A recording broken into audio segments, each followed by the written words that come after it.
You're helping out at a fruit fair and are writing down what everybody wants to eat. You realize you have a big list, but you need a final count to give to the fruit preparation staff. Let's have GPT-4 help us write some code to do this task. So, I'm going to ask GPT-4 to write some JavaScript code for me.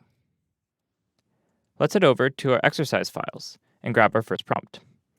I'm in O302, and I'm going to copy in this first part. All right, let's paste it in. It's very straightforward. Write some JavaScript that takes in a list of fruits and counts how many of each there are. Hit enter.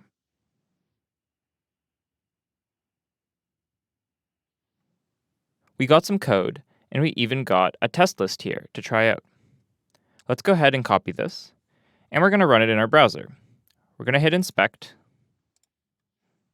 We're going to go to console, and we're going to paste and run.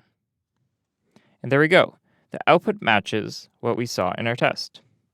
That's great, but at this fair, we don't just have 6 fruit orders, we have 100. So let's have GPT-4 write a test case for us to make sure that the code still works.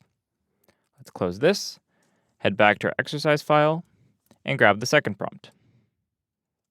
Let's go ahead and paste it in. The prompt is, generate a list of 100 fruits in a JavaScript-compatible format.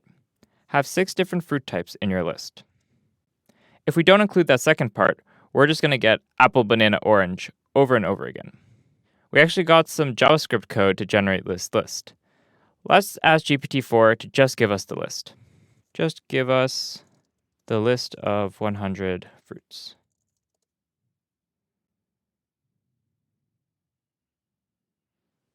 GPT-4 really likes writing code, so sometimes you have to ask again to just give you the list. Let's go ahead and copy this code. We're going to click Inspect, go to Console, paste it in. So now we have our list of fruits. We'll hit Enter.